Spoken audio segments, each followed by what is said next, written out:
Please introduce yourself. Well, I'm Henina Reyes. I live in Düsseldorf. I have a small company named HIVE. I have 3 children, and I'm doing something totally different than what I studied.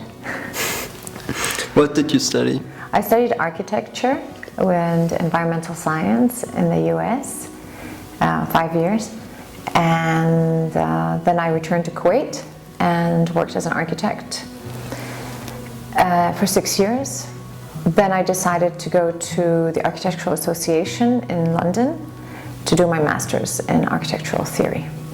How do you keep going as a mother, wife, and businesswoman in general? It's very challenging. It's a lot like this puzzle. A lot of pieces have to go into the right places. It's a lot of juggling, but my business is to the size that I can handle anything bigger, or I would need much more support. And but the way I have it, it's doable. Yeah. So you have HIVE already. Are there any other projects you would like to implement in the future? Yeah, I do actually. As I said, I have 3 kids, so I have to make sure that those are my projects, to see that that I facilitate for them where they want to go. So that's one big project. For me alone, no, I go with the flow where life takes me. I learned very early on that you can plan all you want, but life will give you something else and roll with the punches. So I'd rather just do that. Projects for HIVE. Yeah, I would love to have a food truck kind of thing. Well, now they're bicycles, going around the cities, offering people a taste of granola, like ice cream truck, like ice cream bike, and parked in, Spielplätze around Düsseldorf, to give somebody something healthy to eat. I mean, everywhere they go, kids, I remember when the kids were young, there's always like these Gummibärchen and Kinder. And you wonder, it's got to stop. Give them some granola, something healthy. How would you define a happy and rich life? A happy and rich life is a life where you wake up every morning enjoying what you're going to be doing and the people that you're going to be with. It has nothing to do with materialistic things, or of course vacations help and things like that. Of course you can't do everything that you love every day and not get a break, but I think that is the most fulfilling. Tell us someone you look up to and where you get your motivation from. I don't really have a certain person or that I look up to. I'm very inspired by a lot of people. There are some amazing people in the world doing some more than amazing things. So yeah, I keep up to date with a lot of what's going on, but there is not one person like I aspire to become or something. I think we all have to just take inspiration from those who are doing, and especially people with disabilities who are achieving more than they were ever given thought to doing. And as for inspiration, I find that every day. I mean, from people in the street, from something I've read, something I've listened to, a bird flying. Yeah, I think people they stop looking. But if you're inspirational, or if you're open to these things, you will see, things that inspire you almost every day. If you could, and based on what you have learned now so far, is there anything you would like to change regarding HIVE or in general? No, not really. I feel like it's a philosophy that I've learned to also accept, as in with rolling with the punches, is that everything happens for the reason, and just go with it. Don't try to, if I hadn't done this or that, or if I could do this again. Of course, there is that moment that you think that, but it's always like you've learned something from it. I don't want to change anything. It's gotten me where I am. It would have been easier to know that from before. I could have facilitated. But I would have studied more in school. That's what I should have done, like in high school. Yeah. What's your advice to people just getting started with their business? My advice to anybody starting a business today is get some business courses, accounting, taxes, all those like just courses. You don't have to have a degree in them, just learn them. They're just a lesson for life. You're going to need this for the rest of your life too. But also be very media savvy, because now today it's all about media and it's all about social media. So this is, if it's different than being an observer, but actually learn it. I think that should be like in the curriculum already. You have to, everybody should know that. Those are two of them, if you're starting a business, one of the essential things I think you should learn. What advice would you give your younger self? Study more in school. Take those business classes I was talking about. But that's it, yeah. Great, thank you. You're welcome.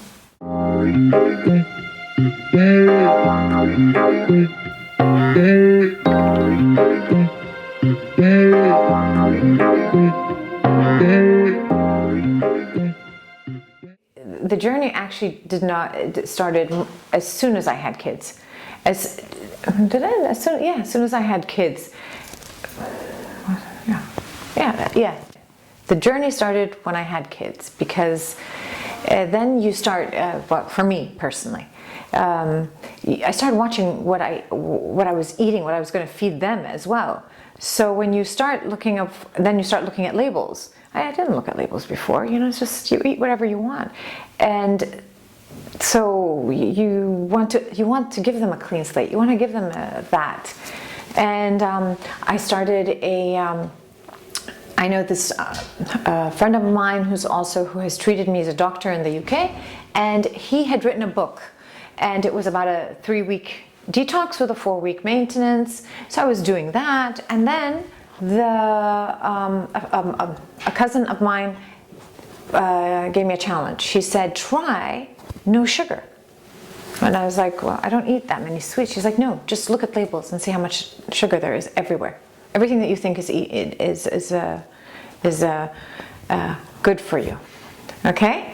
So you go and you start looking and how much and all the names of sugar and things like that. And I took her up on her challenge. I tried it, and that just changed my whole my palate changed. My whole palate changed. Everything was too sweet for me. There was way too much sugar in everything. So then I just started looking at alternative breakfast for the kids, and that's how it happened. I said, okay, there's no granola. Why is there no granola in Germany? This is in 2009. I was like, this is so weird. I would go order from Whole Foods and bring it from the UK, and I realized then, all this, because it's Whole Foods, you think, oh, it's healthy and everything. Sugar. It was all filled with sugar. I was like, okay, this can't be hard. I can make granola. I bake a lot, so I can make. Not so easy. No, not so easy. A normal granola, just oats and you're just going to bake it a little bit. Okay, that's fine. You can do that, but you have to watch it. It gets it burns very quickly. It doesn't cook that. It's a tricky thing, and. So I experimented. Most of my granolas I made were mediocre, nothing worth it. And then I said, well, I want a nut. I love nuts. I adore nuts, and I love the pecan. So started putting pecans in mine and dates for sweetness. And there's a certain mixture I came up with, which is actually an influence really from an Arabic also cuisine. And I basically put them together, created the original pecan granola, and just for the family and some friends, and then people started ordering it, and that's how HIVE The Good Life just started. And that was back in 2015, and we just started it as a Kleinunternehmens type of small business.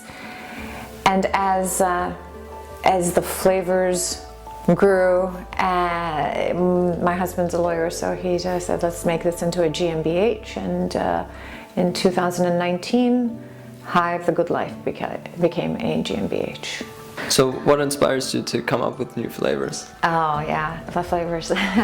Well, as I said, the pecan came from my first one. The walnut, for instance, I brought out because I couldn't source pecans. They were gone for like 6 months. We couldn't source them, so the walnut was that's a nut.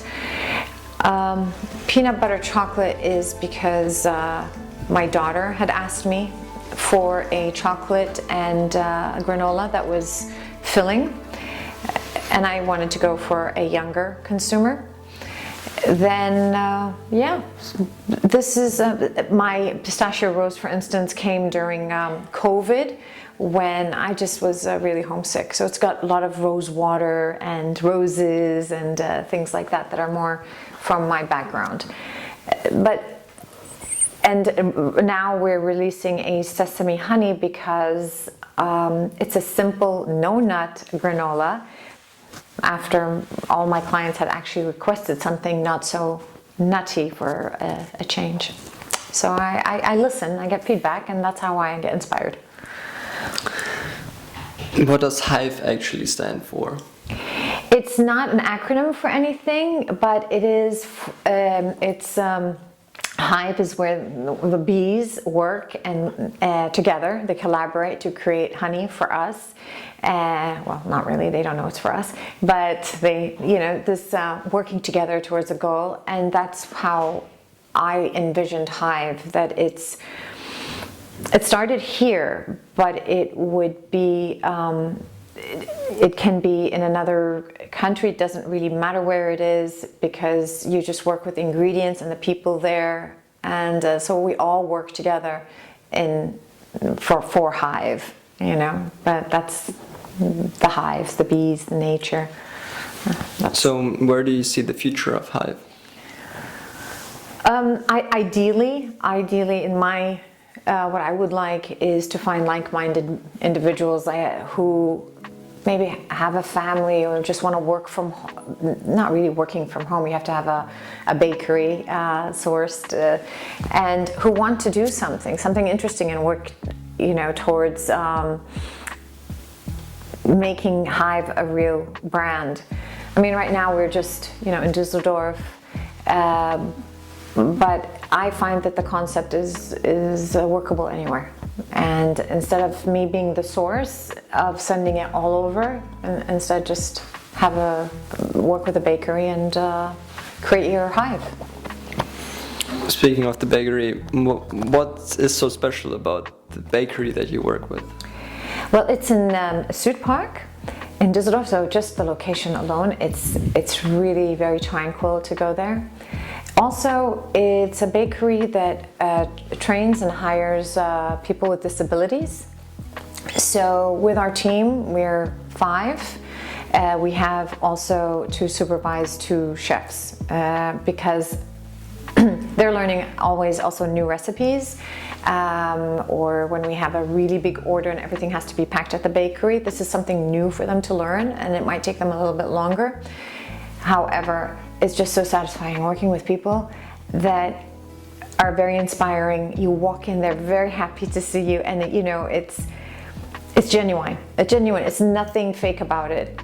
They are a delight to work with, yeah, it's what I like to do something back for the community, and I just think it's a great cause.